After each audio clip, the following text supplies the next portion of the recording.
안녕하세요. 세계 첩보계 동향을 전해드리는 정보인 기자입니다. 지난주에도 첩보계에서는 많은 일들이 있었는데요. 그 중에 주목할 소식들 전해드리겠습니다. 지난주 각국 정부는 유독 내부자 소행에 기밀 유출과 관련된 논란과 의혹으로 몸살을 앓았습니다. 이와 관련해 먼저 네덜란드 소식입니다.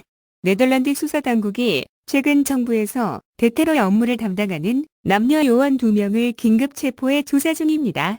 현지 매체에 따르면 체포된 이들은 대테러와 관련해 국가 기밀에 해당하는 민감한 정보를 제3국에 유출한 혐의를 받고 있습니다. 특히 이 가운데 남성은 정부 대테러 안보조정기구에서 아랍어 번역과 수석 분석가로 일해온 것으로 전해졌는데요. 수사당국은 그가 대테러와 극단주의 등에 관한 민감한 정보를 장기간에 걸쳐 모로코 정부에 유출한 것으로 보고 있습니다. 또 체포된 나머지 한 명은 여성 경찰로 유출 과정에서 어떤 역할을 했는지는 자세히 전해지지 않았으나 이전부터 경찰이 기밀 유출 정황을 인지하고도 미온적으로 대처했다는 말이 있어 이와 관련이 있는 것으로 추정됩니다. 더욱 모로코는 지난해에도 유럽의회 의원 일부에 뇌물을 건넨 의혹을 받아 수사를 받았던 전례가 있어 체포된 이들이 뒷돈을 받고 기밀을 유출하거나 방조한 것 아니냐는 의심이 나오는 상황입니다. 다음은 중국 상황인데요. 중국 역시 정부 내 기밀 유출이 빈발하면서 신경을 곤두세우는 분위기입니다. 중국 사정당국은 최근 외교 공직자와 간부들에 대해 외부 세력에 포섭될 가능성이 높다고 경고했습니다. 지난 6일 중국 최고 사정기관인 국가감찰위의 고위 관계자는 자체 발행하는 소식지에 실은 대외 업무의 리스크 예방과 해결이라는 글을 통해 외교 업무의 특성과 문제점 등을 제시했습니다. 여기서 이 관계자는 외교 간부는 대외 업무의 주력군이고 특히 서방 적대 세력과의 투쟁에서 최전선에 있다고 평가하면서도 외부 세력에 포섭돼 무반을 꾀하거나 부패에 연루될 위험이 높다고 지적했습니다. 특히 그는 외교 공직자, 간부들이 자이든 타이든 국가 기밀을 유출할 가능성도 있다는 경고성 메시지를 내놨는데요. 이런 주장이 나온 이유에 대해 일각에서는 앞서 공식 석상에서 갑자기 사라진 뒤 외교부장과 국무위원회에서 해임된 친강 전 외교부장의 사례를 염두에 둔 것이라는 분석이 지배적입니다. 실제로 친 전 부장은 지난 7월 최단명 외교부장이라는 불명예를 안고 전격 해임됐지만 그 배경은 여전히 베일에 쌓여 있습니다. 아울러 이 관계자는 이러한 문제 해결책으로 외교관들에 대한 정신교육과 처우 개선을 제시했습니다. 한편 내부자에 의한 기밀 유출 논란은 한국에서도 벌어져 쟁점이 됐습니다. 지난 4월 미국 정보기관이 용산 국가안보실을 도감청해 기밀을 빼냈다는 의혹이 있었는데요. 그런데 최근 안보실이 자체 조사해 경찰에 밝힌 내용이 뒤늦게 알려져 충격을 주고 있습니다. 지난 7일 국회 국정감사에서 민주당 김병주 의원이 공개한 경찰 결정서에 따르면 안보실은 당시 기밀 유출이 미국의 도감청에 의한 것이 아니라 휴민트, 즉 사람에 의해 유출됐다는 입장을 내놨습니다.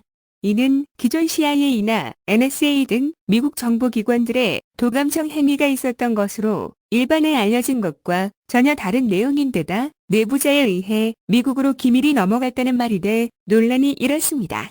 이에 국감에서 김병주 의원은 그 유출자를 색출해야 한다고 강하게 요구했으나 안보실장 등은 그럴 생각이 없다는 입장을 드러내 향후 재발 여지를 남겼습니다. 국가 최고 기밀이 오가는 곳에서 내부자 소행의 기밀 유출이 있었던 것도 충격적이지만 책임 당국자들에게 진상을 파악하고 재발을 방지할 의지가 없다는 게 더 큰 문제라는 지적입니다. 이번에는 미국 연방수사국 FBI 소식입니다. 미국 정부가 워싱턴 DC 외곽에 FBI 본부를 이전할 새로운 부지를 선정했습니다. 지난 9일 유력 외신들은 미 연방조달청이 워싱턴 DC 존 에드거 후버 빌딩에 위치한 FBI 본부를 이전할 부지로 워싱턴 DC에서 북동쪽으로 약 20km 떨어진 메릴랜드주 그린벨트를 선정했다고 보도했습니다. 보도에 따르면 새 본부는 그린벨트 지하철역 앞에 약 24만여 제곱미터 규모로 조성되며 단지에는 아파트와 호텔, 상가 등도 들어설 예정입니다. 연방조달청은 새 부지 선정 배경에 대해 최소 비용, 직원 및 방문자들을 위한 최상의 접근성, 프로젝트 진행 일정에 대한 확실성 등을 고려했다고 설명했습니다.